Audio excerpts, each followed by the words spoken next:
la oración, estas lecturas de Hechos han sido fascinantes, ¿no les parece? Poder como entrarnos en esa historia, creo que nos conectamos mucho más cuando son textos narrativos también, porque ahí entra en juego nuestra imaginación, entonces nos conecta mucho más. Y bueno, damos gracias a Dios por eso. Abran por favor sus Biblias, los quienes las trajeron, o sus celulares, capítulo 13 del libro de Hechos. Vamos a ubicarnos el día de hoy en la última sección de este capítulo, que es desde el verso 42 en adelante, pero haremos alusión a otras partes de este capítulo muy significativas. Hechos capítulo 13, verso 42. Dice así la palabra del Señor. Al salir Pablo y Bernabé, la gente les rogaba que el siguiente día de reposo les hablaran de estas cosas. Terminada la reunión de la sinagoga, muchos de los judíos y de los prosélitos temerosos de Dios siguieron a Pablo y a Bernabé, quienes hablándoles les instaban a perseverar en la gracia de Dios. El siguiente día de reposo, casi toda la ciudad se reunió para oír la palabra del Señor. Pero cuando los judíos vieron la muchedumbre, se llenaron de celo y blasfemando contradecían lo que Pablo decía. Entonces Pablo y Bernabé hablaron con valor y dijeron: era necesario que la palabra de Dios les fuera predicada primeramente a ustedes, pero ya que la rechazan y no se juzgan dignos de la vida eterna, así que ahora nos volvemos a los gentiles, porque así nos lo ha mandado el Señor. Te he puesto como luz para los gentiles, a fin de que lleves la salvación hasta los confines de la tierra. Oyendo esto, los gentiles se regocijaban y glorificaban la palabra del Señor, y creyeron cuantos estaban ordenados a vida eterna. Y la palabra del Señor se difundía por toda la región. Pero los judíos instigaron a las mujeres piadosas y distinguidas y a los hombres más prominentes de la ciudad y provocaron una persecución contra Pablo y Bernabé y los expulsaron de su región. Entonces estos sacudieron el polvo de sus pies contra ellos y se fueron a Iconio.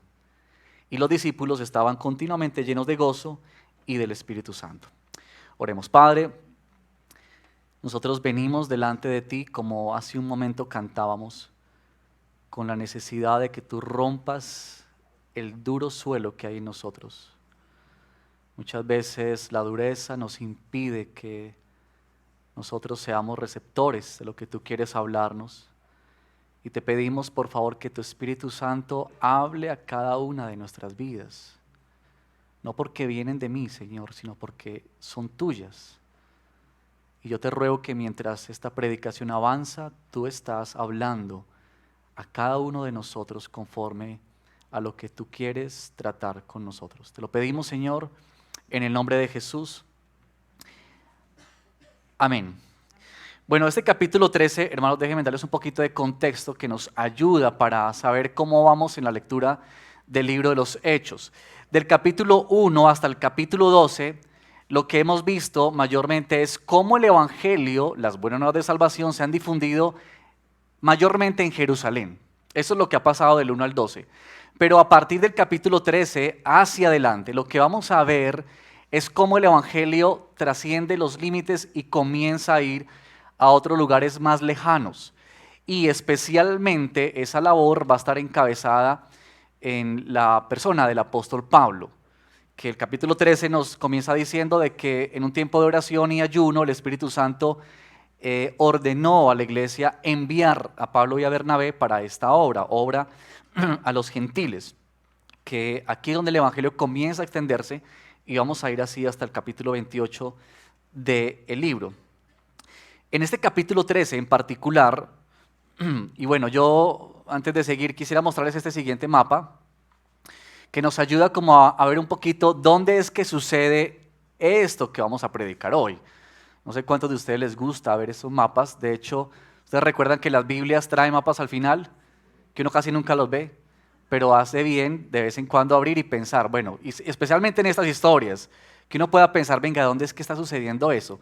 Aquí ahí está donde salió Pablo, dónde va él, ¿cierto? Él baja por Salamina, va a Pafos, sube, y llega bien al norte, que es Antioquía de Pisidia, que es donde ocurre esta narración del capítulo 13, especialmente del verso 13 en adelante.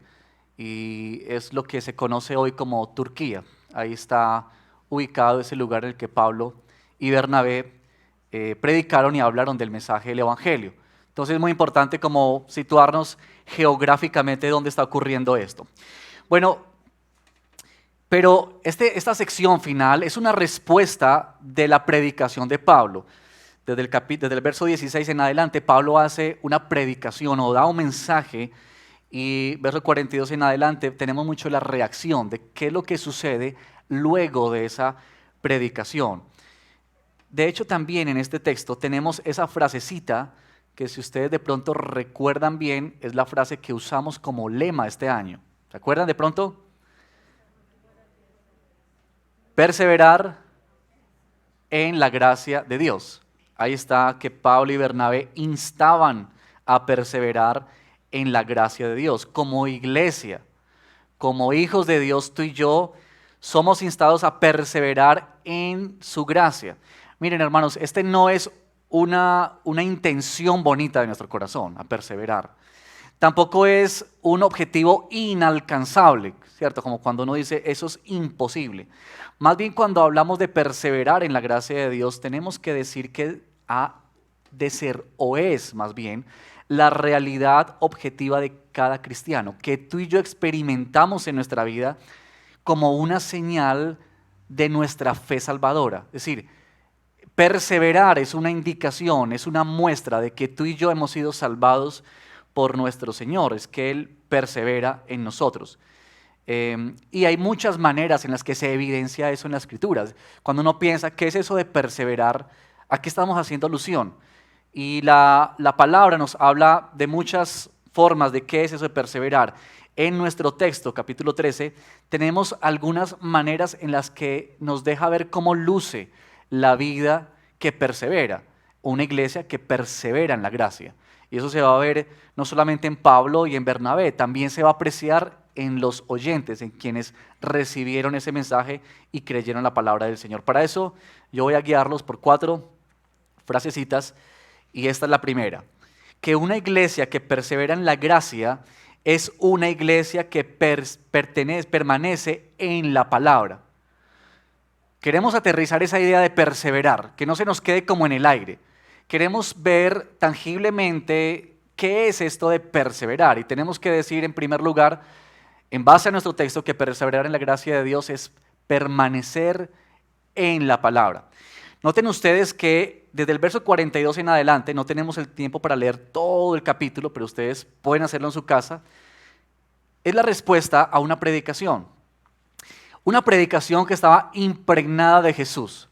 Una predicación que estaba impregnada de la obra de Cristo, de la salvación, de cómo Dios escoge, cómo Dios salva, de cómo Dios extendió ese evangelio a todos. Pero es esa predicación lo que despierta un interés increíble en esas personas. Cuando yo leía esta historia y estaba estudiando, déjenme decirles que me maravilló, me conmovió, me desafió, me confrontó también. ¿Cómo es que estas personas que recibieron este mensaje comienzan a experimentar una sed, un hambre por la palabra de Dios? Y yo les quiero mostrar eso en estos 3 verbos que están aquí en los primeros versículos. Miren conmigo verso 42. Al salir Pablo y Bernabé, la gente les rogaba. ¿Notan ustedes ahí? Verso 42. La gente les rogaba que el siguiente día de reposo, es decir, a los 8 días, volviera para hablarles de estas cosas. Ellos querían escuchar más. Miren ahora el verso 43. Cuando la reunión se finalizó, se acabó la reunión, dice que muchos de los judíos y de los proselitos temerosos de Dios, ¿qué hicieron? Siguieron a Pablo y a Bernabé. Es decir, ellos le estaban diciendo, vuelve por favor la próxima semana, pero otros no aguantaron a que llegaran los 8 días, sino que cuando Pablo y Bernabé seguramente iban de camino a casa, ellos estaban detrás de ellos y diciéndoles, cuéntenos más, háblenos más, díganos más de esto. ¿Notan ustedes el hambre, el interés que había en ellos para escuchar de la palabra del Señor? Pero Noten también en el verso 44 que a los 8 días, cuando vuelve otra vez Pablo y Bernabé a hablar, dice que casi toda la ciudad, ¿qué hizo? Se reunió. ¿Para qué? Para oír la palabra del Señor. Es más, en el verso 48 se nos dice que estas personas estaban felices, regocijaban y glorificaban la palabra de Dios. Nota por favor cómo Lucas nos quiere mostrar la reacción de estas personas ante la exposición de la palabra. Ellos anhelaban profundamente. Este es el hambre que produce el Espíritu Santo. De hecho, cuando Pablo les dice o les instaban a perseverar en la gracia es porque algo estaba pasando en sus vidas. Noten que Pablo no les dice arrepiéntanse, vengan a salvación. No, Pablo ¿qué les dice? Perseveren en la gracia. Algo ya había ocurrido en sus corazones.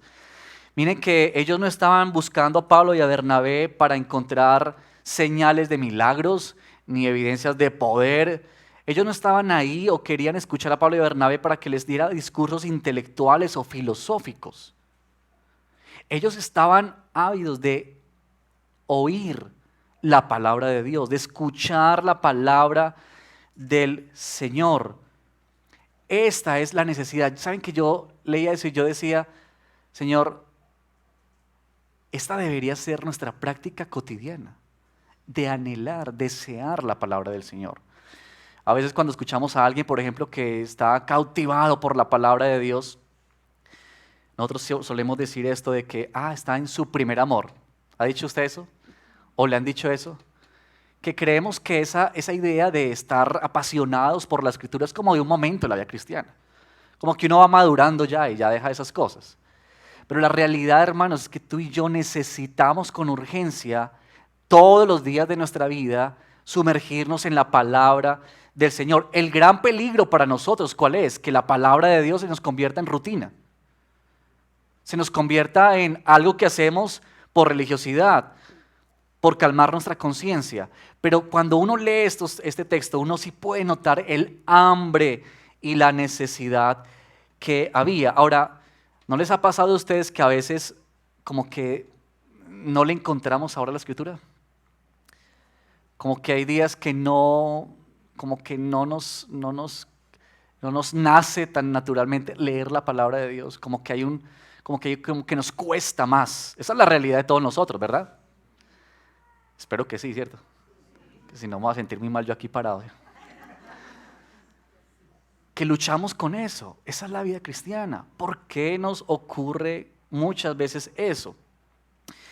La verdad es que tenemos que decir que muchas veces situaciones de dificultad, de desánimo, problemas, crisis en cualquier área pueden producir en nosotros ese anhelo de escuchar la palabra de Dios o de venir a la palabra del Señor. Y ahí es, hermanos, cuando tú y yo necesitamos afirmar que esto de anhelar la palabra del Señor no es un sentimiento, no es una emoción, más bien es una convicción. Tú y yo nos movemos por convicciones, no por emociones. Tú y yo sabemos qué es lo que necesitamos.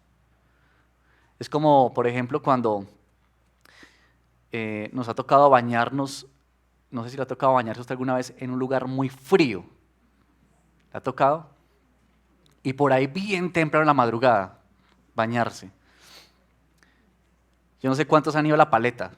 Algunos de ustedes conocen La Paleta. O de pronto usted conoce otro lugar, frío, frío. Es aquí en Santa Elena, un lugar bello, precioso, pero, quienes han ido saben que eso es frío. Una vez me tocó bañarme como a las 6 de la mañana, por una actividad que teníamos. Y entonces hay un lugar donde sí hay agua caliente, entonces uno abre la llave esperando que salga agua caliente. ¿Y usted se ha parado alguna vez a esperar que el agua caiga mientras se calienta el agua? Y yo esperando que ese agua se calentara, y saben que eso nunca se calentó. Entonces yo estaba ahí frente a ese agua pensando no quiero bañarme, como los niños, ¿cierto? No quiero bañarme, pero yo sé que necesito bañarme. No voy a contarles qué hice. No, yo me bañé. Yo me bañé porque soy fuerte y valiente. Pero miren, no es por emoción, no es por sentimiento, es por convicción en nuestra vida. Nosotros muchas veces tenemos que acercarnos a la Escritura, no porque tú sientes o estás emocionado, sino porque tienes la convicción que es lo que tú necesitas. Como cuando estamos enfermos y se nos da un medicamento que sabe horrible, que tú no quieres tomártelo, pero tú sabes que lo necesitas. Y tú y yo necesitamos entender eso. Ahora, muchas veces también nos sucede de que no tenemos hambre, porque miren, ¿no les parece a ustedes que sentarse a comer con hambre es algo muy especial? O sea, cuando usted y yo tenemos hambre, hambre, hambre de verdad, y nos sirven la comida en la mesa, ese es un momento glorioso, ¿cierto? Pero también como cuando uno come sin apetito, como cuando uno no tiene deseos. Y muchas veces, cuando vamos a comer y no tenemos tanta hambre, puede ser porque nos hemos alimentado de otras cosas. Hemos comido entre desayuno y almuerzo, almuerzo y cena, y estamos llenos, entonces no nos provoca ya la comida. Y la verdad tenemos que decir que tantas veces, hermano, tú y yo no anhelamos la palabra de Dios. ¿Sabes por qué? Porque estamos alimentándonos con otras cosas. Porque tú y yo estamos detrás de otras ofertas en la vida. Estamos alimentándonos de cuánta cantidad de información nos llega por internet, por la noticiero, por la radio, por los amigos, por la universidad, en fin, tantas cosas que nos hablan y que tú y yo muchas veces buscamos saciar nuestro corazón y llenar nuestro corazón de eso. Acaba con el hambre de nuestra vida. Hermanos, tú y yo necesitamos ser llenos de la palabra del Señor. Por eso Jesús dijo, no solo de pan vivirá el hombre, sino de toda palabra que sale de la boca de Dios. Así que en primer lugar, perseverar luce como que tú y yo permanecemos o necesitamos la palabra de Dios. En segundo lugar, una iglesia que persevera en la gracia es una iglesia que reconoce que habrá oposición. Y yo sé que esa es una de las cosas que muchas veces nos cuesta a nosotros aceptar y reconocer. Miren, cuando leemos la historia de los Hechos, uno se da cuenta de que hay dos verdades que se mezclan en los relatos. Y estas son las dos verdades. Por un lado, el avance del Evangelio. El Evangelio está creciendo y está avanzando. Pero por otro lado, también, a la par, la oposición crece. Hay quienes se levantan contra el Evangelio. Hay fuerzas que se oponen a la predicación de la palabra, que se oponen a nuestra vida como creyentes. Y uno puede ver eso en la misma persona de Jesús, que fue rechazado por los mismos judíos. De hecho, hay que decir que en estos capítulos, la mayor oposición a la iglesia, al evangelio, viene de los judíos, quienes llevan a Jesús a la cruz, quienes luego rechazan a los discípulos y los persiguen para ponerlos en la cárcel y azotarlos, como Herodes, como el capítulo anterior, capítulo 12, donde se nos dice que Herodes, por congraciarse con los líderes judíos, mató a Santiago y puso en prisión a Pedro. Y esa es la verdad. En este capítulo 13, al comienzo se nos habla de un hombre. En el verso 7 se nos dice que había un hombre, más adelante, el verso 5 y 6, 9, que nos dice que estaba oponiéndose a la palabra del Señor. Él se llamaba Bar Jesús. Y noten ustedes cómo la oposición está presente. Por supuesto, está floreciendo el Evangelio, está avanzando la palabra de Dios, pero también es cierto que hay oposición, que hay dificultades, que hay luchas, que hay tensiones. Miren el versículo 45. Pero, y esos son los dos de los peros que aparecen en esta sección, pero cuando los judíos vieron la muchedumbre, ¿qué les ocurrió a ellos? Dice que se llenaron de celo, a tal punto que ellos blasfemaron y contradecían lo que Pablo decía. En el verso 50 es el segundo pero que ocurre ahí, y dice, pero los judíos instigaron a las mujeres piadosas y distinguidas y a los hombres prominentes de la ciudad y provocaron una persecución contra Pablo y Bernabé, hasta el punto que los expulsaron de la ciudad.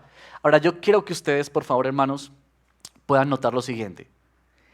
El hecho de que Dios esté presente, El hecho de que Dios está respaldando su obra no significa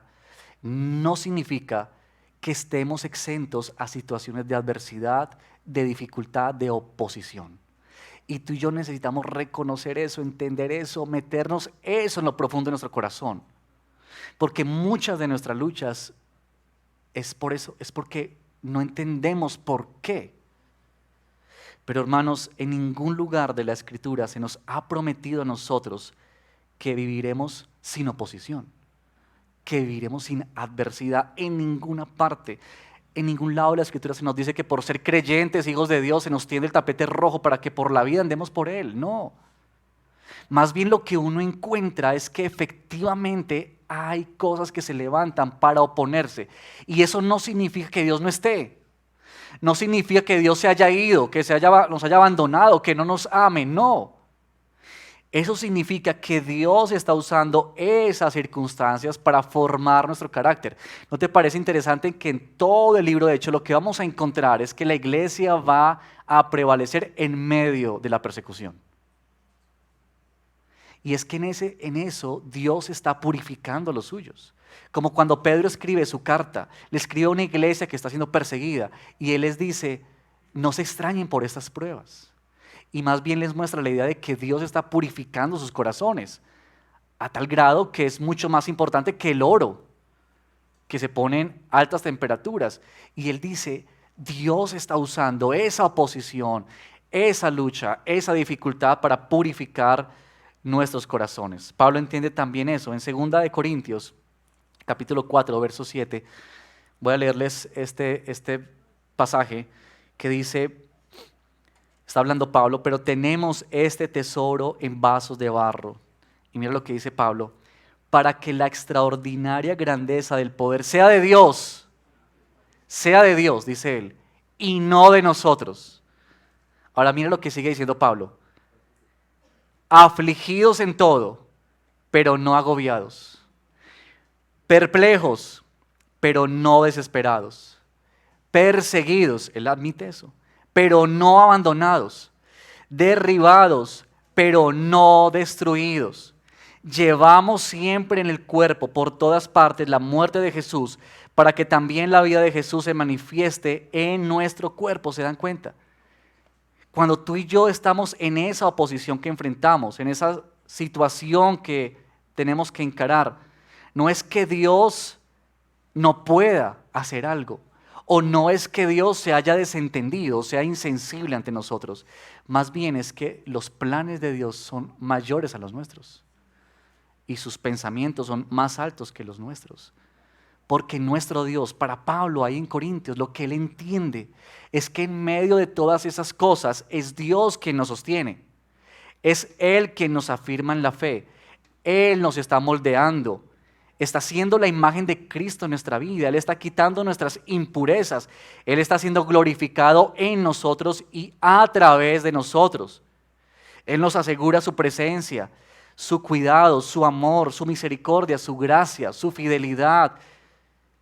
Nos asegura una esperanza futura, gloriosa en su regreso. Sabes que una comprensión de eso nos hace caminar en medio de nuestra vida, viendo y entendiendo mejor cuándo estas situaciones sobrevienen a nuestra vida, que no quisiéramos vivirlas, pero que son necesarias.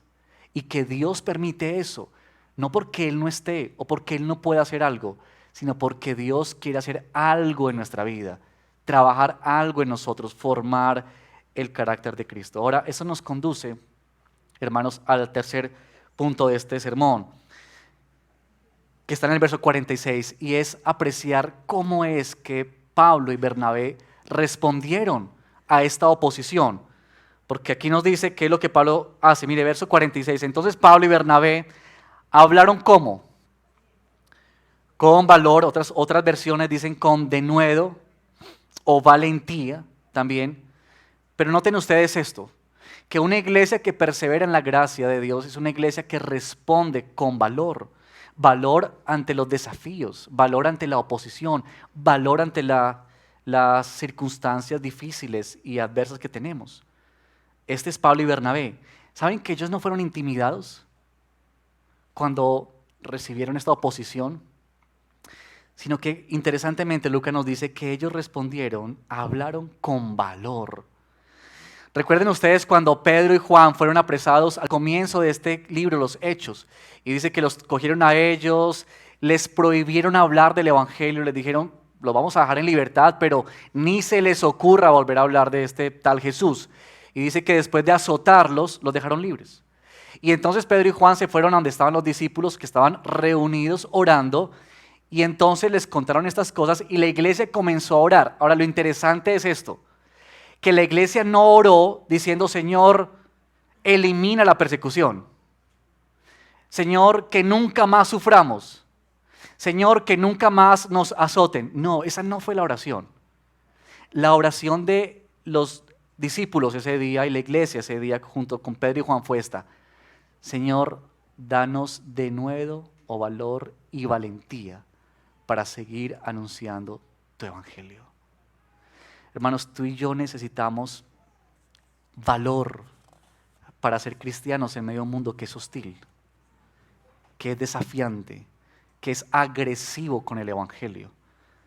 Y muchas cosas hay hoy en día que revelan eso, pero tú y yo necesitamos ser provistos de valor para enfrentar esas cosas, porque habrá oposición. Quizá tú estás viviendo algo de eso, la burla, la crítica, la murmuración, persecución de alguna manera, hostilidad de alguna forma, pero si no la estás viviendo, ten seguridad que en algún momento la vas a vivir, de alguna forma, porque ser cristianos es ir en contra de este mundo. O tenemos que preguntarnos cómo estamos viviendo nuestra vida cristiana.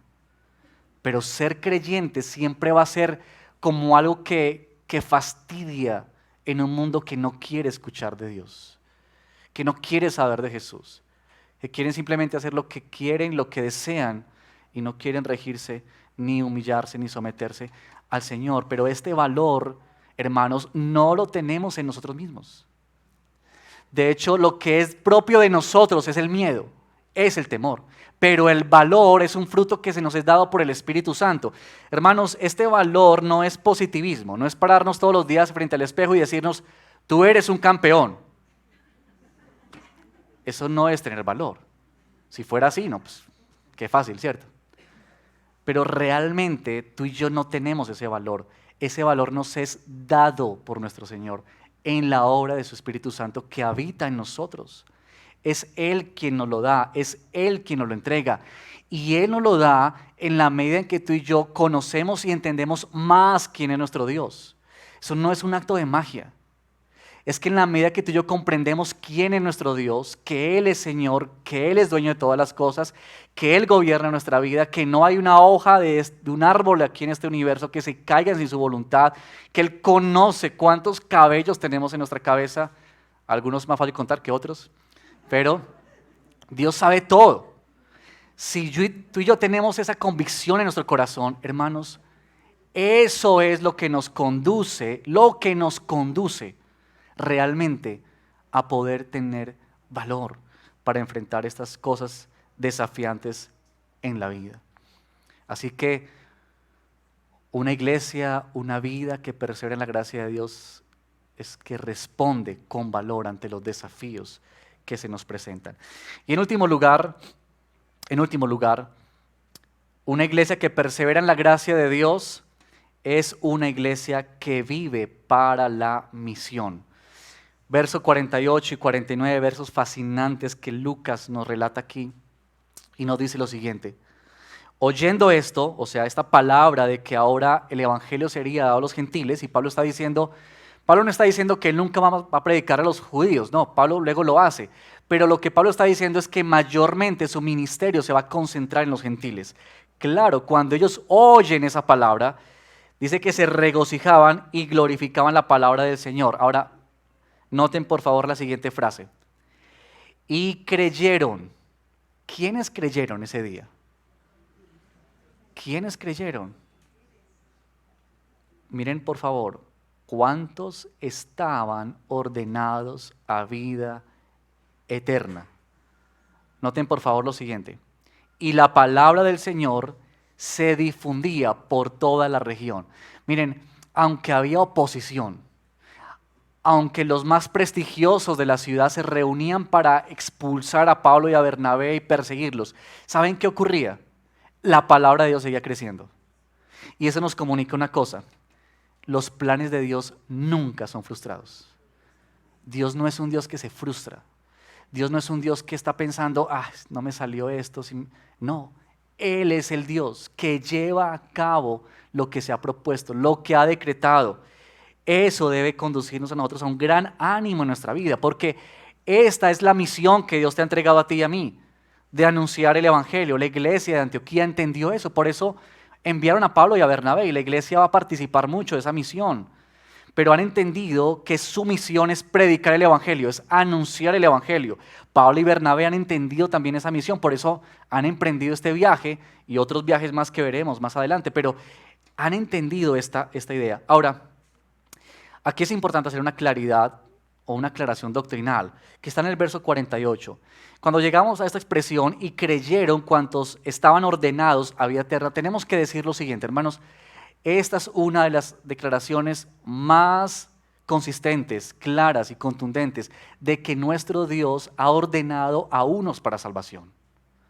Yo sé que muchas veces esa idea nos choca y muchas veces luchamos con eso, pero la verdad de la Escritura es que Dios ha escogido a unos para sí mismo, desde antes de la fundación del mundo.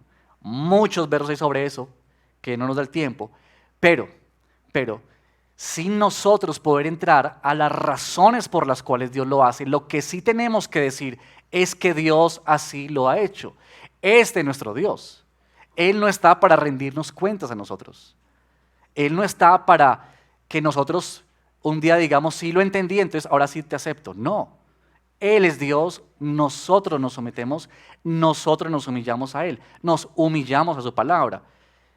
Y Lucas nos dice, estos creyeron porque estaban ordenados para salvación. La pregunta que nos surge aquí es, ok, muy bien, entonces si Dios es soberano, y si Dios lleva a cabo sus planes y nunca son frustrados, y Dios ya sabe quiénes van a ser salvos, y todos esos serán salvos, entonces la gran pregunta sería para nosotros, ¿por qué tenemos que evangelizar? ¿Han escuchado la pregunta?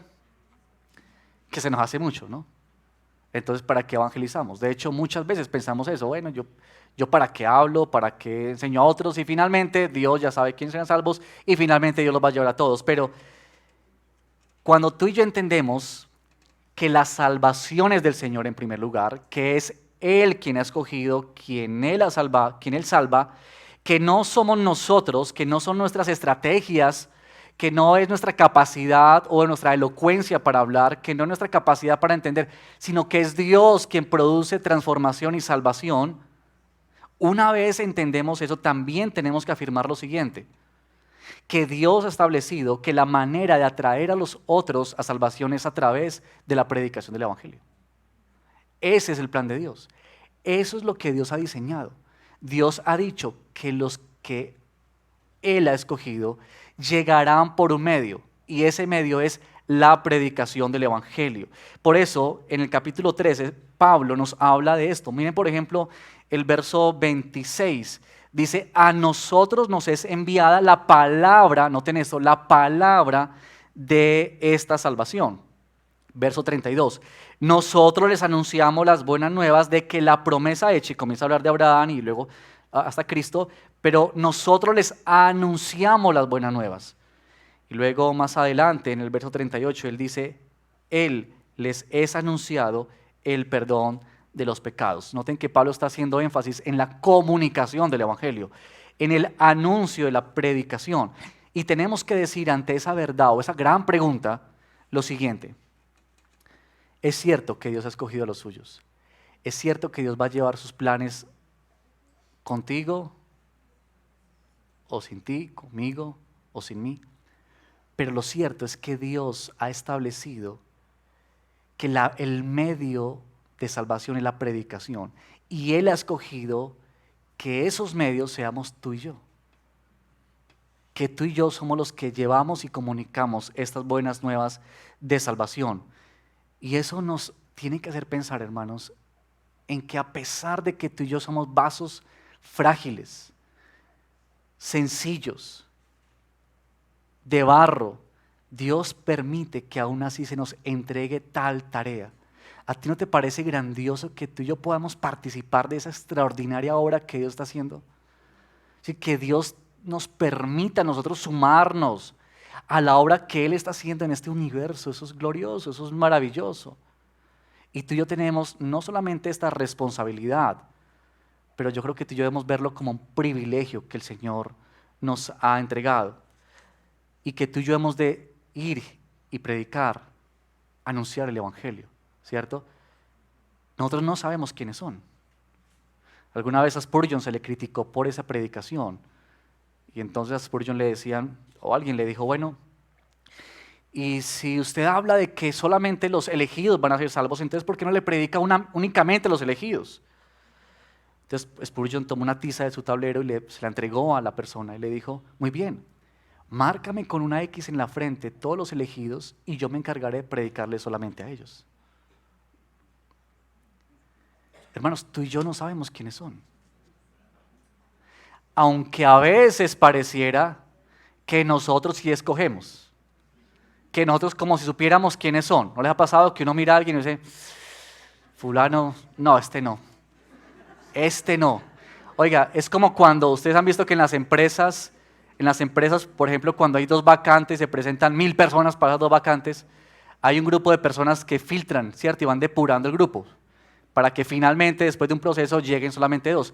A veces creemos que tenemos el ministerio de depurar para el reino de Dios y decir, este sí, este no. Que nosotros tenemos esa idea de como que yo puedo saber quién va a llegar al Evangelio. Yo puedo como anticiparme y decir, este sí tiene como el corazón para el Señor, pero este otro no, este jamás, este no. Nosotros no sabemos eso.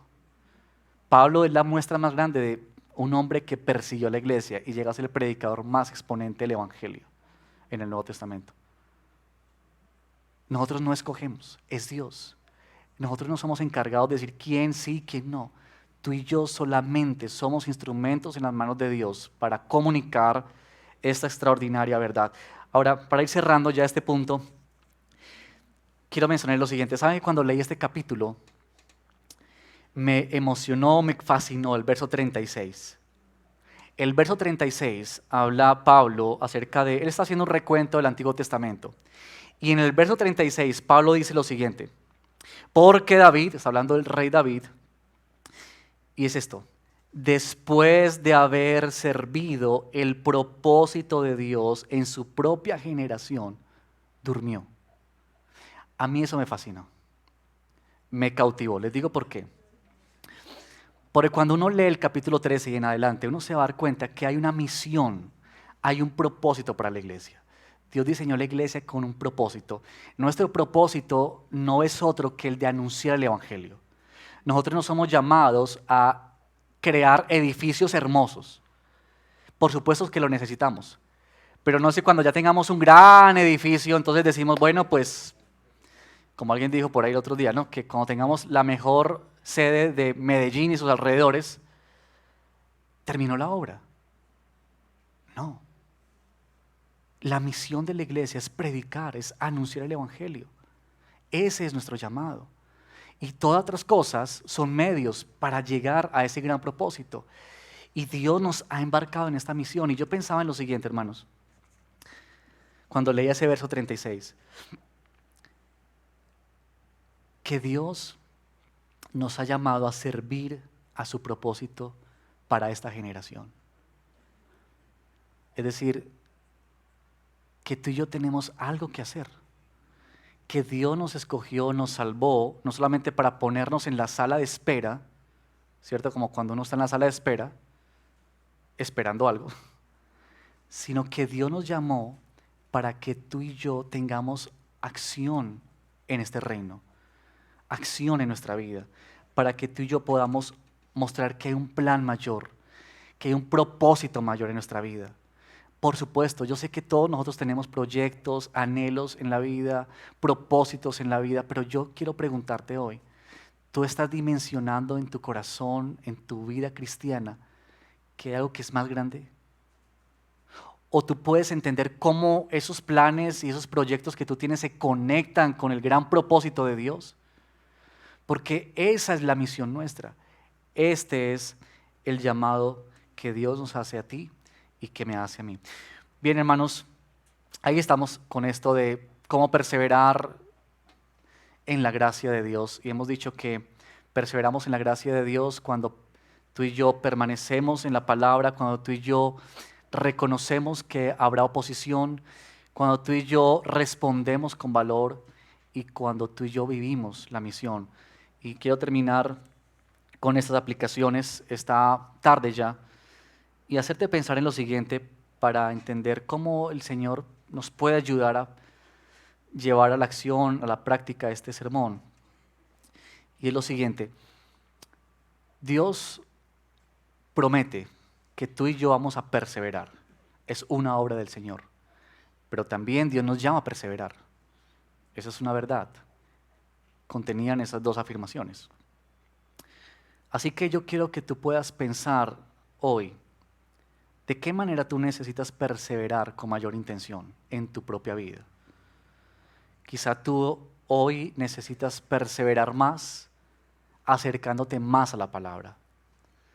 Y quizá para ti la Escritura se ha vuelto un libro lindo, bonito, que tienes que leer, pero ha dejado de hablarte al corazón.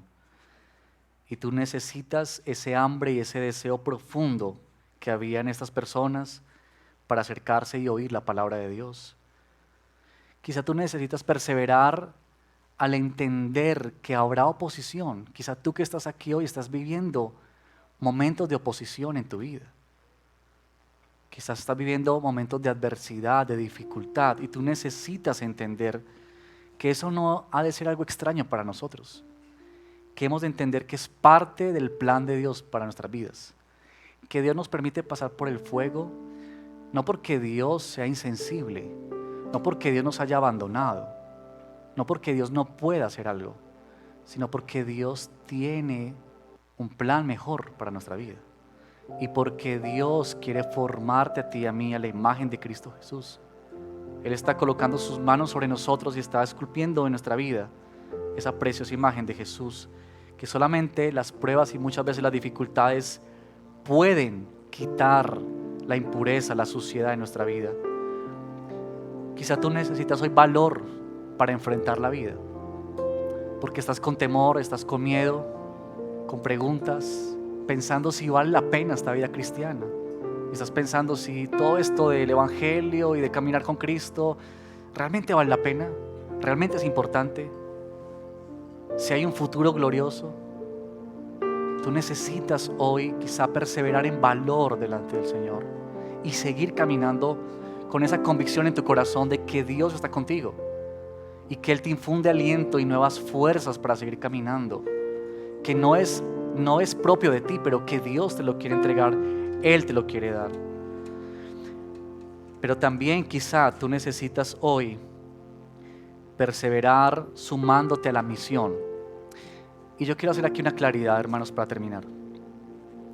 Muchas veces cuando hablamos de misiones y de predicar el evangelio, se nos viene a la mente como esta idea de irnos de la ciudad o irnos de nuestra casa, irnos a otro país, a otro lugar, a otro pueblito. Y eso es cierto, eso es las misiones, así es. Pero quizá muchas veces perdemos otro componente importante en la vida. Y es entender que Dios nos ha hecho misioneros a todos nosotros, no a unos en particular. Dios nos ha dado la tarea a todos nosotros de anunciar el evangelio. Y quizá tenemos que pensar cómo es que tú y yo comunicamos ese evangelio. Quizás es muchas veces hablando, pero muchas veces también es cómo tú vives tu vida en el evangelio. Cómo tú en casa levantas a tus hijos, enseñas a tus hijos. Cómo en tu trabajo tú muestras a tus compañeros que tú eres cristiano. Es más, tus compañeros saben que eres cristiano. Cuando te proponen hacer un torcido por ahí, tú tienes el valor para decir: eso no honra a mi Señor. Y puede generar el fastidio y la burla a los compañeros, pero esas son las maneras como tú y yo hacemos misiones. Tú y yo hacemos misiones en la cotidianidad. la casa, en el trabajo, en el vecindario, en nuestros matrimonios. Tú y yo hacemos misiones en esos escenarios. Así que a eso Dios nos ha llamado.